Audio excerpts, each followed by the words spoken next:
This is Kreeda Talks, and today we have Neel Shah with us. And firstly, thank you, Neel, for hosting us at this campus at GISB, man. Thank you so much. This is your other home, or you're always welcome here. Also, I love this place. So Thank you so much for having us here, man. I think you spoke about the Liverpool Academy, right? And I'm sorry for this, man. So you're an Everton fan, aren't you? I think I have a tattoo of Everton here in Liverpool. I'm joking. I don't have. It's this. So this is also. I used to be the director of fan development at MLS. I was all about working with people's emotions and seeing what their emotional affinity is for a club, understanding how they became a passionate club, and I looked at myself and I was like, okay, for somebody who's in fan development, my emotional affinity for the club back then was quite weak, and it was Everton. And the reason I became a fan of Everton is I lived in London. So back in the 80s and 90s when I was growing up in the US, there was mostly only Manchester United TV. Yes. And my older brother, Paris, he's 5 years older, he's a hardcore United supporter, mostly only because the only content we have is Manchester United TV. So then, and me and him are always rivals on everything. So I couldn't be a Manchester United supporter, so I didn't choose any team at that point. I chose the US national team. Then in the year 2000, I moved to London to study economics.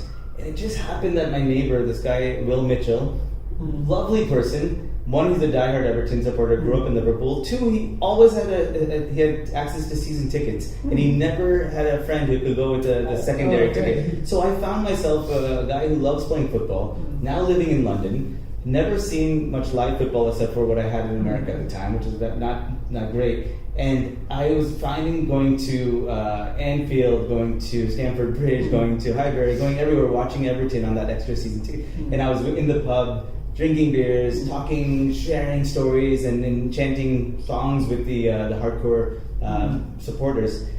And it was impossible for me to not like anybody else. But then as life went on, so I always said I was an Everton supporter, as life went on, and I started really seeing what a true supporter means. Because true supporters lives and dies by their club. They're having a great weekend or a great week if their club does well. If they're not, and if their club wins a trophy, of course life couldn't be any better. And I found when Everton was winning or losing, I was not feeling that same emotion. And then, fast forward, in 2013, I started working on the Liverpool FC project with DSK Shivajins. And I started building it up. And that project has me go to Liverpool about 3 to 4 times a year and spend time at Anfield, spend time at Melwood, spend time in watching a lot of matches, and also understanding the philosophy and culture, being with Ian Rush, getting to meet Steven Gerrard and Jamie Carragher and many other greats who come out of that system. And I don't know what was happening. There was a time where I think Everton was playing, and at the same time Liverpool was playing, and I was watching Star Sports, and I couldn't stop watching Liverpool. And when Liverpool was winning, my heart was racing. When Everton was losing, nothing really happened. And it was at that moment I had to take a hard look at myself and say, okay, let's be honest.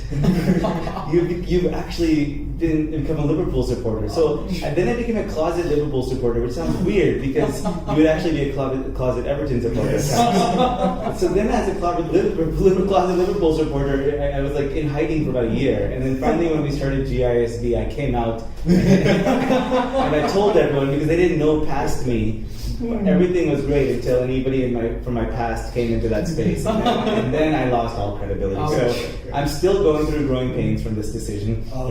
But hopefully, and you just sit this out on camera. yeah. Please edit this part. It's the perfect time to be a Liverpool fan, right? No. It is the perfect time to be a Liverpool fan. It is an amazing. I mean, to be all jokes aside, very impressed with the value. I'm a big fan of values. I'm a big fan of consistency, authenticity. I'm a big fan of practicing what you preach. And every inch of what I experienced with the club, the relationship with the community, with even basic things of how humble the training, not the training facilities, but the locker rooms and everything.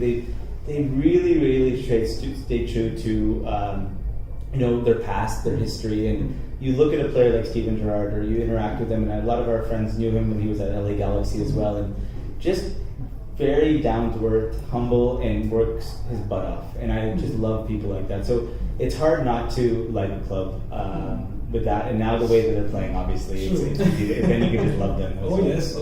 So if say first, I think what happened with the Liverpool Academy? Mm-hmm. Was it the reason why it didn't continue beyond a certain point? Was it because of just it not being profitable, or were there other reasons that like made you guys stop the functioning of the academy?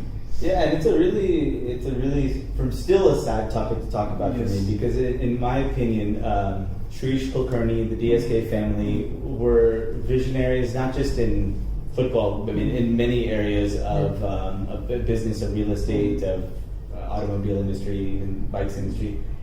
And Shrish is an extremely passionate supporter of football. He had already picked up a PDFA team. It used to be called Shivajans FC, then it became DSK Shivajans, and he had this vision that he wanted to build something that others will emulate, so other investors in football will emulate, because he wants to build a very, very strong and solid and impactful football project. And now, I was at Libera Sports at the time, and a football consulting company, and we just met at the right time in both of our lives. And one thing led to another, and he brought us on board to help him achieve his vision. And what it turned into is, like, instead of investing in an I-League team, which was his first thought, or a thought at that time, early on, they said, why don't we focus on the areas that need to be addressed in Indian football? One is proper infrastructure for training. Two is a really world-class youth academy system that can have a feeder up to it. And three is coaching education and getting quality Indian coaches up to speed on a day-to-day basis. And he was big on having an international partnership, because one, it does bring a lot of brand and glamour. But two is that if we engage the partner in the right way, it's not just about the brand. We can actually pull a lot of the soft aspects of what makes Liverpool, or what makes the international club the club, and bring that into our system as well. So it's just asking the right questions. It's not just getting excited by the glamour and the glitz, but understanding what the deeper aspects of what makes them as world class as they are. We put that all together. We set up the Liverpool FC DSK Academy. We had two great coaches from Liverpool come on board. Two of the best football pitches, beautiful accommodation, swimming pool, gyms, all that, education. And we started seeing, and we were traveling around the country, found players from Mizoram, from Shillong, from Goa, from Kolkata. It was such a vibrant place. You walk onto that campus, it's like the way you feel here, just in a much more football heaven sort of way. And you feel like this is the future of Indian football. And it went for a few years, and we actually produced players that were going to, two of them went to Chante and Jerry Lalanzwala, went over to play with U18s for a bit of time, and we trained with them in Liverpool, went over to play ISL and many others.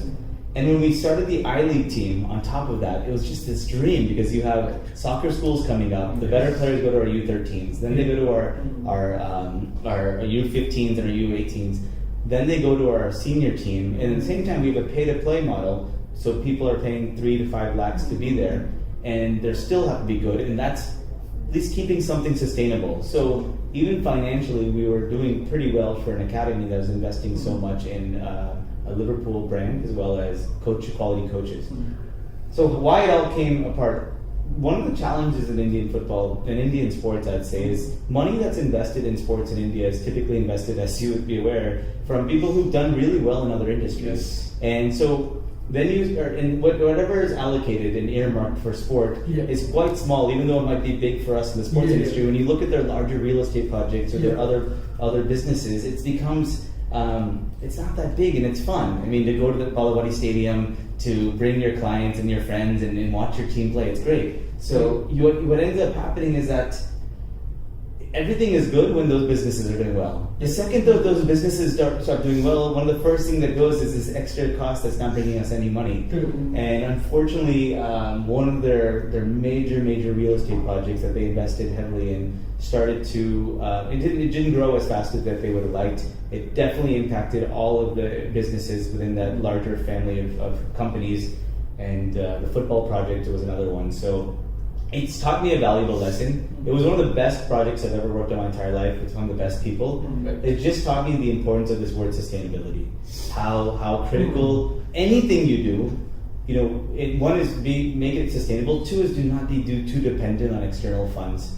This is just a personal belief. Is that even if somebody was willing to give crores and crores to get a project going tomorrow, I would probably turn it down unless I was sure that that money cannot go away and that those courses, or I just needed to kickstart it and then I could build it to be sustainable. True. It's a very sad situation when you build, when you're everyone's together building something, and then when it crumbles, it's almost like sometimes you wish you never built it because it just hurts you so bad to see something disappear that's out of your control. True.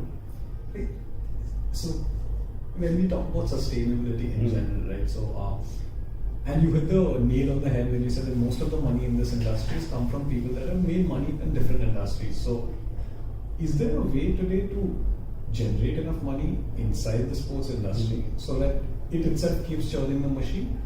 And I want to come back to another point that you made. So you said there was a pay as you play model as well, which is very similar to any other academy running in the country. But if you look at the difference between, say, if I'm looking at GISB as a college, if I'm looking at IIM as a college, versus an academy today, say a Barcelona academy or some other academy. For the footballing academy, there are no entry tests. Anybody with the money can come in, right? So attrition is going to be higher there. Whereas in a college, in formal education college, there are examinations that you have to give. Only the top 10 qualify, and they still are paying 15 to 20 lakh rupees. Whereas here the entry point is very low. So by the fourth year, because attrition happens, international clubs that come in feel maybe there's not a big enough market today. It's an interesting thought. When you say big enough market, do you mean big enough market in terms of a market of potential players that can come out? So if, say, I am Manchester United and I want to come to India, and I say I want to build it the right way, so I want to start off from the bottom with an academy. But how do I ensure that this academy creates players in the long run? Because otherwise, how am I making my money? Because today in the country, you're not making your money through broadcast, you're not making your money through tickets, you're not making a lot of money through merchandising. So the only possibility is horse trading. So you create players that you can sell in the future, but if you cannot create those players itself, so in 5 years if I've only gotten one player that goes and represents India and possibly goes and plays for a third tier English club, so there's not a lot of money to be made. So how do these clubs come in, and is the education system for physical sports kind of flawed? Okay, so how do you, when a club like Liverpool or Manchester United or many clubs, and just based on past conversations of being in these spaces with them, first off, they don't have any even the wildest thought that they're going to develop a player that's going to be able to play, and that there would be some sort of revenue off that. If that happens, that'd be an amazing thing for everyone involved in the project and everyone involved in the country, in football in the country. When they come into a project like this, if you look at it this way, Liverpool has millions and millions of supporters around the world. They're a club that has global partners as well, and they want to build that global fan base. When they're telling their story, so one is that at least the people we worked with at Liverpool did have a genuine interest to develop Indian footballers. They wanted to have an impact on the growth of the game, and ideally have a project that they feel excited about. It was something, because they already have a soccer schools division. Their soccer schools team goes around the world. They sell their brand and they sell their technical expertise. So they have coaches and they go do that. So this was happening. Then they just did an academy format versus a soccer schools format. No different. But nobody thinks that a player is going to come out of it. If it does, great.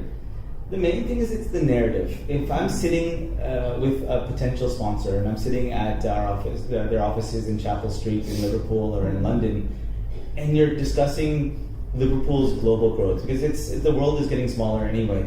To show a PowerPoint slide with not just, okay, we have 20 million supporters in China and this, that's all kind of nice to hear. But when you actually say that we have a development center in Shanghai, we have in Pune, which is just a couple hours drive from Mumbai, we have one of the best training programs and academies in the entire country of India that's developing players that are going up to the national team. In the US, we have 25 soccer schools going on. The actual revenue that's coming out of that is nothing. It's a couple weeks of wages for some of their star players. It won't move the needle at all.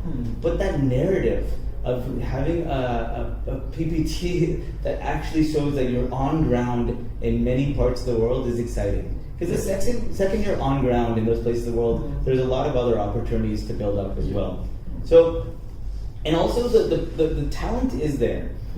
I do believe this. We have, when you go to the Northeast, when you go to certain parts of the country, not even just that, when I go to Punjab now and I even go to certain parts of Maharashtra, I know the talent is there. I'm 100% sure about it. I'm a big believer in what I said earlier, is that when you give that talent an environment, an environment that demands excellence and regular competition, and role models that they can emulate and follow, I promise you, and you tie that in, of course, in nutrition, all that, you're going to see players start to blossom beyond what any of us think their potential is.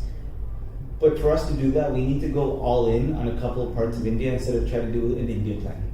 If we go in on a couple of places in India and really go deep there, even if it's a non-footballing hub, I still believe you'll see more results in what we've done, spreading out our wings everywhere.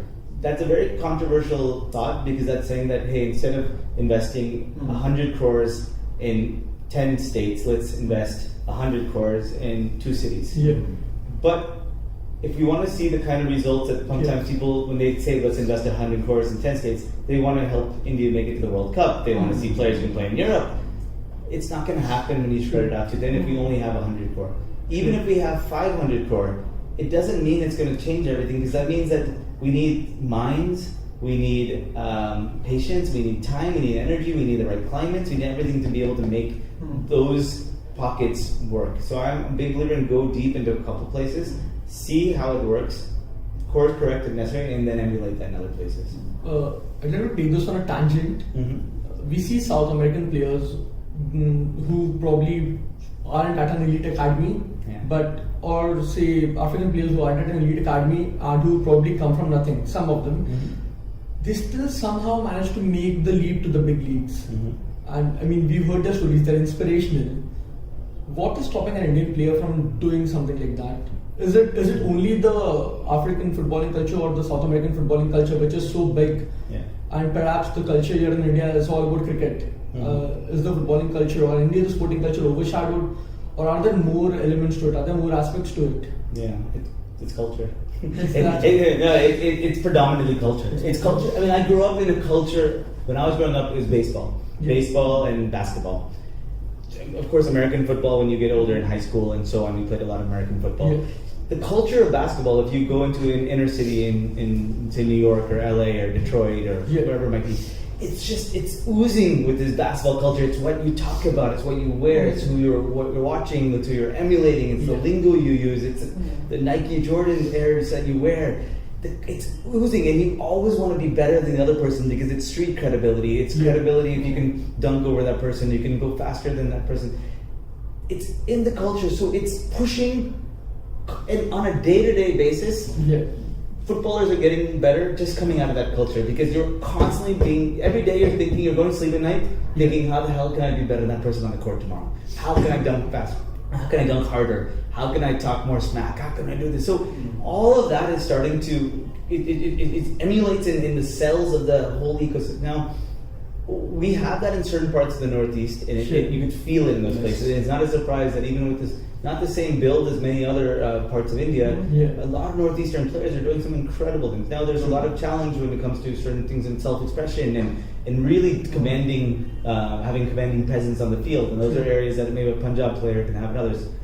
But the culture of football is seeped into their world there. Now, the other part, I say predominant. So I'd say percentage-wise, maybe 85 to 90% has to do with culture. The final 10 to 15% is still that type of pipeline. Now, if you're a great player coming out of the favelas of Rio or wherever it might be, then you're going to be looked at. If you're coming out of a place in, say, Nigeria or other, in some small village, but it has produced a lot of players. It's not a surprise they produced a lot of players, because the culture around that is coming. It's not like those guys are eating something different all the time, or they just happen to have certain genes in that particular. I don't believe that. I believe that the culture is making sure that they're developing themselves mentally, physically, socially, to be able to be primed to be just beasts and be strong and to be smart and be good footballers. And that's going to push them up. Now, when they get picked up, because people are going to be looking at those areas more, because that's where more players are going to come out of. If they're sensible, you're going to be put into a system, and then it's what the system does with you, and how you take advantage of this. until we build that culture here, Sure. we can't expect a lot of the players who have talent to come out of it. So we've seen some players who, I know some players, even one of your students, Aman, he's So, playing in the elite division now. He's a really good footballer, but he's planning to give up the sport as a professional career choice. At the age of 23, he thinks he's too old. But if this was England, say a Jamie Vardy said that at 23, we would never have had the Vardy phenomena. So what again needs to change in India to, how do we support these players? How do we stop them from giving up on the sport at 23 is a young age, come on. So yeah. Yeah, I have differing points of view on this though. Alright. Yeah, I think I know Amin well. I know he's a great footballer and a great person. We are at a very burgeoning point of football growth. See, where Jamie Vardy is completely different. I mean, he was playing lower division football, yes, but there was already these very structured divisions for him to jump into afterwards, which he eventually did and now has done very well. Let's not kid ourselves. Indian football is not there yet. True. We're not there yet. We're not there to keep pushing a 23-year-old to keep playing. And I want him to play. I want Amin to play for the rest of his life. I want him to always feel that same love for the game that he had when he was 16 or 15 or 20. It's just that now he's made a really interesting choice. He's upgraded his skills in business. He's upgraded his skills in understanding the landscape and the ecosystem. And he can actually bring that in to either work on the business side of the sport from the development side, he can work on it from the commercial side, or what I think his aspirations is on the player representation side, and provide the right guidance to future players. So while it'd be nice if he can go up and make it to an ISL team and hopefully still have this dream come true and play for the Indian national team one day, go for it, all for it. However, I feel that we have many lives. We have purpose in our lives. His purpose at this point in his life might be to take his love for football, his experiences growing up through not just the Mumbai system and the Maharashtra system, but also the I-League 2, and he was in Madhya Pradesh. Now he's working with an MDFA team, so he's seen it from all angles, and he's learned what he's learned at GISB, and now he's going to put that back in to grow the system.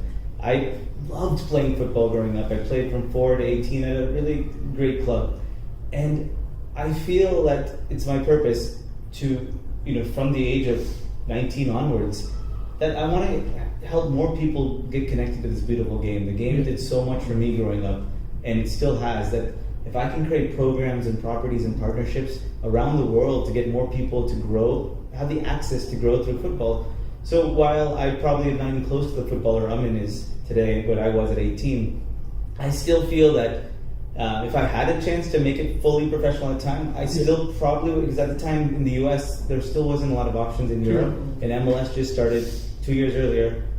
I feel like the mature choice to say that I'm not giving up on my dream. I'll never stop kicking the football. I'll never not have this around me. But at the same time, I'm uniquely positioned to make a very significant and positive impact on the growth of the game globally, and the growth that's going to give me a lot of purpose in life. And I feel like Amin's doing that right now. Okay, so I think you're speaking about culture, right? So if you think of the Indian ecosystem in general, and growing up, I grew up in India, right? So at maybe when I was say 4 or 5, every kid in India knew what shadow practicing was as a cricketer, right? Every kid knew that you have to throw the ball at the wall and play with your stump, not the cricket bat. Absolutely. So that's the culture we've grown up in, which is why you have always had technically solid cricket players from the country. Football, I think only, so you gave your example where you said 4 to 18. It's a shock for Indian people. 4 mein kaun football khelta hai? 4 is no. I mean, no. You go study, you go do this, you do math. At 4 you're not playing football. Right? So, who develops the culture? Is it also the prerogative of an academy? I'm not just saying international academies, Indian academies as well. So, is it their prerogative? And also, as an academy, what is the litmus test to say that, this academy has been successful? Yeah, actually, you bring up a good point, and one, the cricket point, in, especially now living in Mumbai for me, I can really feel the culture of cricket oozing out in different gullies around the city, and it's no surprise that we've had so many great cricketers come out of this part of the country. You know, one of the things that really made me excited about the job that I had in Libero Sports, and even the position I'm in now as somebody who speaks quite a bit about Indian football as IoT and as somebody in the industry, is that what we always tried to do is actually stop people from setting up professional teams for a while. Because even with Sharish, it was just an opportunity that came thanks to AIFF later, but the focus was always build an academy and work down instead of start at the top. Yeah. And the reason why is that, as you said earlier as well, I mean, the revenues are not very clear right now. I mean, there are revenues, there's 5 or 6 streams that are out there, but they're not really substantial, and they're not coming back outside of now the central pool is looking much better in ISL than it ever had before. So when you're talking about, okay, let's build a club and then an academy and then some grassroots programs, some soccer schools, and build a culture, that's a long path, and a lot of money needs to be invested and a lot of patience need to be there. I would love it if everyone who had an extra crore to invest in football, or even 50 lakhs or 10 lakhs or 5 lakhs, depending on where it is, they started focusing on something very small, and whether it be a baby league and some kind of youth tiny tots program, or it could be a little bit higher, or it could be one team that just they train for 15 to 20 players. And they just make sure that their business plan is clear, they know where the revenues, or they have enough money to sustain it for a while, and then eventually revenues will come and they've cleared what there are. So one is that the culture comes from many people doing many of that. When our culture came for soccer in America, even though people say there isn't one, at the youth levels, the culture came from volunteerism. Everyone, why we were able to play soccer at 4 is 1, public parks were free and open, and 2, volunteers ran everything. My mom would be cutting oranges, my dad would be coaching my 4-year-old team, we'd have other volunteers as referees, and it was what you did on a Saturday and Sunday and on Monday night or Tuesday night. This is just what you're training on the weeknights and you're playing on the weekends, and that's what I did from 4 all the way to 18. Later, of course, there's more money involved, but from 4 to 10, 11, it was mostly volunteerism. We need that here, but that's going to take time. How do you know it's successful? This comes completely on vision, mission, objectives. It has to be. If you are setting up, if a few of us here are setting up a team, or setting up a football project, we can't do anything until we're clear on vision, mission, objectives, and what's success to us. Our challenge in India also is that a lot of ones, success for the people running the program is different from success who are funding it. And when the people are funding it, especially if it's just a small chunk of their larger bank account, it's like, we can win. Win, but don't lose too much money to win. Like, okay, win, but don't lose too much money.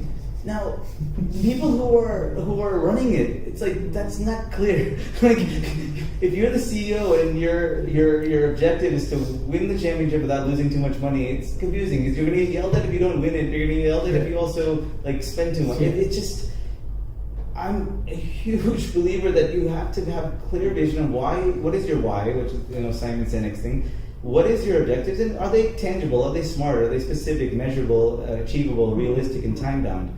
And is everyone in the organization in that football, that could be a baby league, or that could be running a professional AIFF or an ISL team, is everyone aligned with that vision? And are you hiring people based on that philosophy and that framework? And then you live inside of that, and you meet. I'm a big believer in morning meetings and evening meetings, no matter what. In every team I've ever run, I've had 9 a.m. meetings, and I have usually evening meetings as well. Why? Because every day I want to ensure that what we're doing and what we're up to and what we're planning for the next day is in line with that vision. Right. It sounds extensive, but the second you start veering away from it, I feel it all crumbles. And the more disjointed the ecosystem around you is, the more important it is for you to stay grounded, because there's too many ways for you to get off track.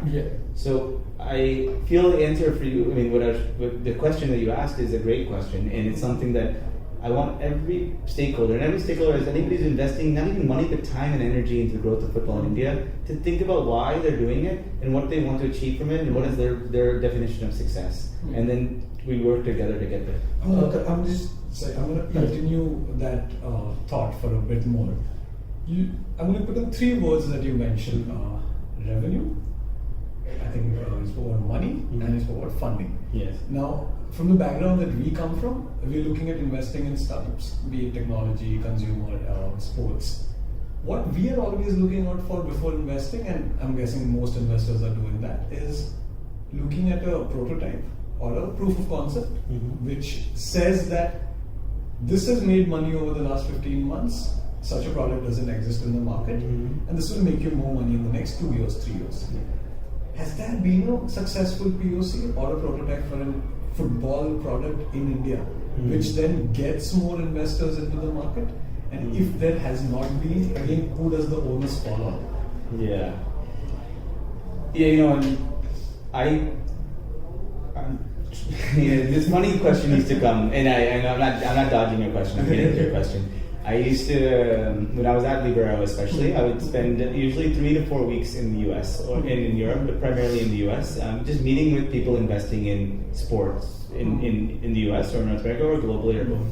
And I meet with a lot of investors as well because they were pretty interested to understand what's happening in sports in India, so they're happy to take that meeting. And this was probably 2012, 2013, 2014 time. Inevitably, some hotshot investor across the table was nice to take time with me and ask me a lot of questions. But asking the question, okay, Neel, you've shared a presentation about India has 1.2 billion people, 600 million under the age of 25. The U17 World Cup is going to come up. This ISL is going to be going on. We have players coming up. Northeast is really big going. Great, all sounds good. If I gave you $1 million right now to take back to India, which area of the sector would you invest in, and which is the one that's going to bring me the most money back, and how fast is going to bring it back? The first few times that question would come up, I didn't have an answer, and I think they liked it eventually. I said, I honestly don't know. I feel like it's growing. I feel like there's a lot more that needs to happen before we're at a space where we feel confident about the return on investment, especially if you're looking for financial return on your investment. Now in 2020, I still don't have an answer, honestly. I don't think that there's I see trends emerging, and I know you're deeply in this space, Urtra, as well, in analytics, which is finding low-cost solutions to performance testing is something that's really getting more exciting. I feel like the mindset of technical directors in India, of CEOs and COOs are more open to performance analysis versus many years ago where it just was an extra cost. Market research is another one. I know that's an ancillary type thing, but it's something that clubs and I-League 2 and ISL are thinking how they can understand their target market a bit better. Really the only one that keeps coming up, and this is not, again, pure football, is esports, and then also gaming. Just more and more young people on their smartphones. It's all completely, it's taking off, and that's the area where we actually see investments going in. Turfs is another area. I feel like if you can do a turf up well, and you can find it at a low cost in terms of the capital expenditure, leasing of it, and then get the turf at a quality turf at a good rate. There's just so many young people, and just people, not young people, playing on these turfs, and I feel like that's an area that I wouldn't invest in a single turf, of course, if somebody was getting into it. But if somebody had a strategic plan of how to build out a number of turfs in different key markets and actually have those players, progress into other places, I would love to see more of these kind of education ties up, whether it's sports science certification courses or sports business certification courses tied up with compounds, and you can start building those up over a period of time. There's something in the UK called so they had like birthday parties and all of that there, and I think we've emulated that a little bit in India as well. But they seem to do quite well with their franchise model. I think India is now ready for that. It's just that I don't know if I've come across, if I had an extra $1 million sitting in my wallet and I had to think about where I'd put it, I mean, I would put it into GISB. I really believe in what we're doing here, and I believe in the future of sports management education. But in terms of another part of the football industry, that I would say it's hard to say right now. So, I mean, I want to continue that thought if you don't mind. Of course. We ourselves have tried investing in, like, as a company, we've tried investing in products in sports and around sports. And we've spoken to investors across the country as well as, say, Asia and Europe. There have been investments in sports technology products, sports media products, maybe fan engagement products, sports education. Nobody wants to invest in the actual sport though, right? So everybody's investing in things around it. Now, you spoke about technical analysis, right? So we've now heard that pretty much all ISL and I-League clubs have these technical analysts working with them. In the global scenario, if you look at, and this is something, I'm going to just veer off topic for a bit. So in Manchester United, with Ed Woodward being the CEO right now, he gets a lot of shit, right? That he's not bought the right players, he's not done this, he's not done that. But one thing that he has done, and the entire industry lauds him for that, is he's gotten a lot of analysis happening. So every time they're scouting a player, there are at least 200 to 300 data points they're looking at. So what comes first? Do we need the talent first and then analyze them technically and see if they can improve them? Or are we trying to fit in a system where we do not have the required infrastructure, but we're looking at technology? So again, it will always affect sustainability, right? It's all of the above, really. Because you can get data is, data. Data is as good as what you do with data. So and having the right people to process data, to understand what to do with data, and that's for me starting with that vision, mission, objective. Why? Because it also defines a technical philosophy. It defines we're changing coaches every other day, and I mean, so not just we. I mean, in India, all over the world, it's happening. We don't have this concept of technical director in many of our clubs. We have CEOs that don't come from football at all. They come from businesses or other places, and now they're put into roles as CEO of a professional football team. So you can go out and spend loads of money on scouts all over. You put them up all over India. You can have great data. Now I'd have a pile of reports on all the players coming out of Mizoram, Manipur, Nagaland, and Goa, and Jaipur, and Jharkhand, whatever. But now I need people to go through that and understand, one, okay, what does this mean? And two is, how does this align with what we're trying to build? Do we want to go with more young players who have stamina versus technical ability, but we're going to bring up the technical ability in a particular way? I don't know, and I'm not from the technical side either, but what I feel that is investing heavily in more and more data collection is the future at some point. But before that, we need to invest in people, and we need to educate people and train people to be able to, one, value that data, and two, is know what the hell to do with that as well. And so why I, in a way, left traditional football, as you say, and moved into the sports education space, and why I'm feeling just as excited and optimistic and enthused about what I'm doing here as I was, even more in a way than I was when I was a CEO of a top level club and academy, is that I feel like this is the need of the hour, is educating people on all the different aspects of the finer aspects of the sport and sports development, the new age. Because going and putting a set of 22 players together to go and getting them on a plane to go to another city, and then booking a stadium and having them play in that stadium, that's old school now. That's the basics, and even that can be challenging in India at times as well, just given a lot of logistics. But it's the finer aspects, the softer aspects. How do we make this a 365-day-a-year job?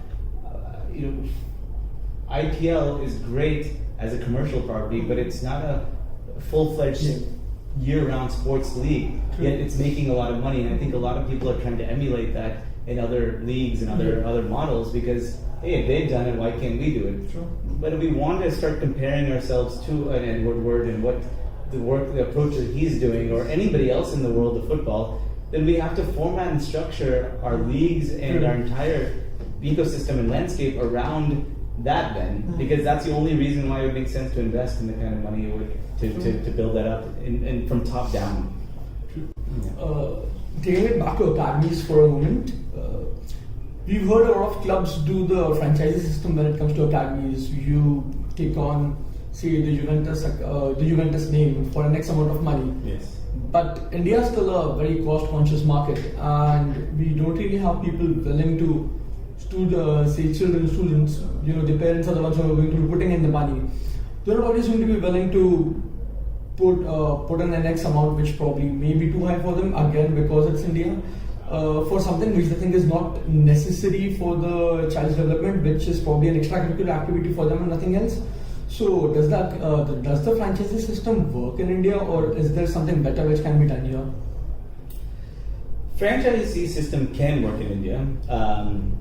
If it's a one-off, like, okay, we're just doing this soccer schools and we're branding it, whatever it might be, and we're hoping for the owner will pay the marketing rights, and now they'll keep running it and we'll check in every once in a while. I think that model is dead now. Or it's on its life, like the final stages of life. It doesn't make as much sense for most people involved in the game.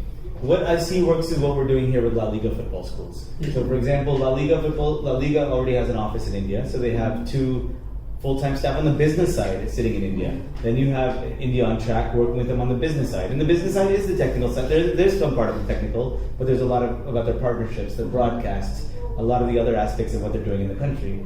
Then you have La Liga football schools, and you have 2 to 3 amazing coaches from Spain who are based here full-time, who are fully immersed in the soccer world and the football world in this country. And then they're training Indian coaches.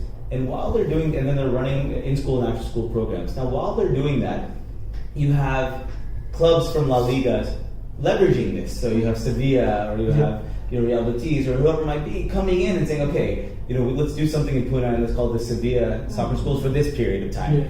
And then La Liga is already invested in the country. So what they're doing is they're taking players who are some of the better players, doing these national camps and identifying 3 to 5 to 6 players, potentially take to Spain on all expensive trips for exposure. So it keeps feeding the system, and with the plan one day to hopefully set up an academy, full-fledged academies here.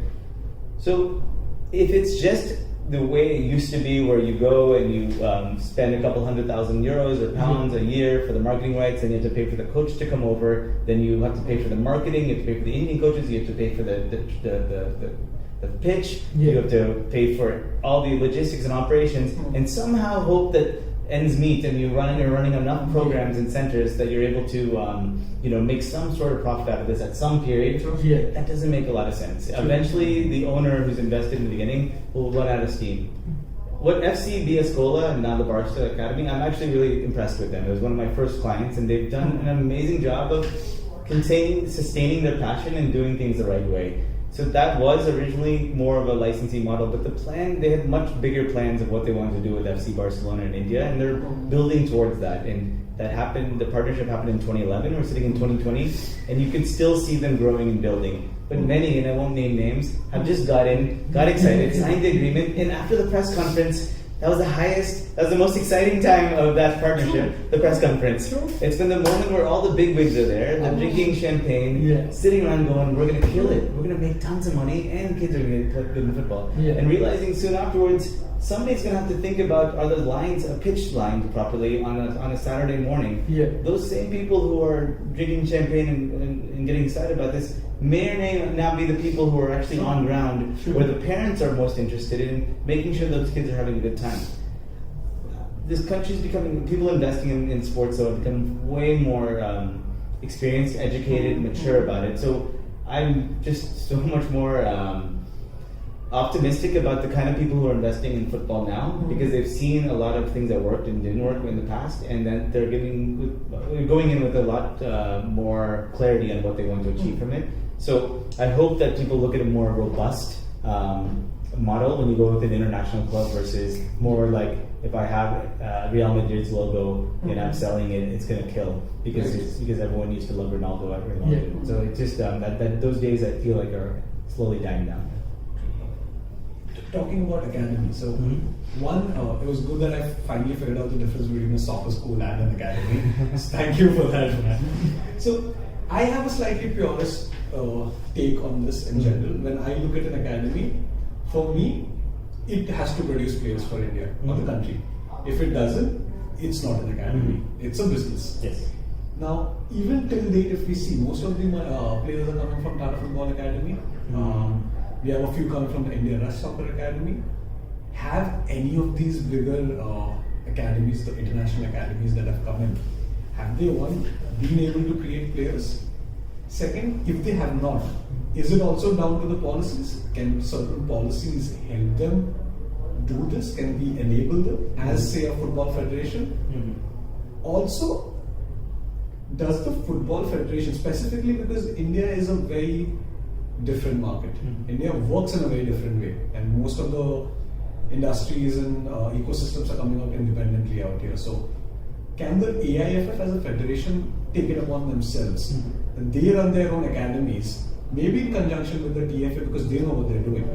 Is that possible? And how can an international academy actually add value when players are coming out and representing the country? Yeah. Ooh, well, you can write a book on this. I'll try to. So, one is that the reason why, well, to answer one of your parts of your question, we did produce players. So at the Liverpool DSK Academy, we did produce many players who've gone on to play. Well, not many, but a couple of who played it or currently playing in ISL and some in I League as well. If we had more time with that program, I feel like you would see a lot more out there in the top levels of Indian football. Why you don't see more like Boca Juniors or PSGs or Inter Milan was only here for a bit of time, but even the Barca Academy is that these are soccer schools at the end of the day. They are soccer schools. They are so even if a player came out of it, one of those soccer schools, and is playing in the I League or ISL right now, you wouldn't know that they played at Boca Juniors because they would have played at a younger age where they're paying to play. And they wouldn't have gone. They would have then gone on to join BFC Academy, or they would have gone on to join somebody else, and then that would have been who they accredit for that. Like Baichung Bhutia football schools would have had a number of players, not many, but I would say a fair crop of players would have first started playing organized football through thanks to Baichung Bhutia football schools. Then they would have gone up and joined an academy like Liverpool DSK, or they would have joined Saldonkers or Dempos or even Tata Football Academy, and then they would have gone up. One of the differences is, Tata, it's a free academy. Chandigarh Football Academy is free. You get selected and you go there. AIFF did try to set up academies. They are going to set up again, but they had an academy in Goa. They're looking at Bangalore and other places. As I said earlier, this concept of academy, it's a full-fledged. It's a venture. It's not an initiative to set up an academy. Yeah. It's not like we're going to set up a tournament and do this. You're taking responsibility for the lives of anywhere from 20 to 100 players. True. And if you want a residential academy, which is mostly when you envision academy, you're thinking residential, because non-residential becomes tough. People are coming in from all different parts. If you want the right type of players, and players who can't afford to be on a bike or a car and drive back and forth and also go to school, you have to provide education for them. You have to provide quality coaching from top down. Some of your best coaches should be your U13 coaches. We always bring in our top coaches at the U18 or technical level or senior team level, but actually you should also think about bringing your best coaches at the U10, U12, U13, when the development stage.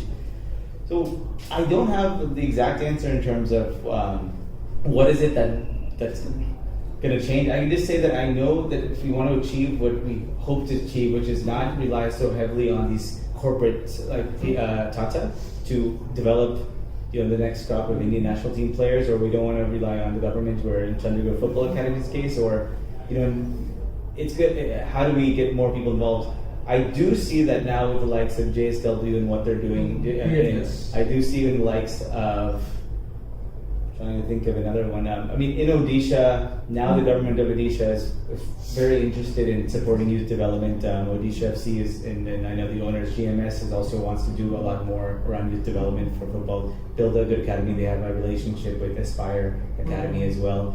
You'll start to see a lot more of the traditional system of a professional team owner investing in either leasing space or building space, training ground, and then having kids living there full time, and getting exposure opportunities as well. Up until now, everyone was really losing so much money in the ISL or I League that really to actually ask somebody to go out and now spend a couple more crore or even 1 to 2 a year on Academy was just a lot to ask. And I don't blame them at all, but I think the times are changing. Thank you so much. Thank you so much. Neel, man. That was a really interesting chat. Thank you, Amazing man. talk. Yes. Lovely.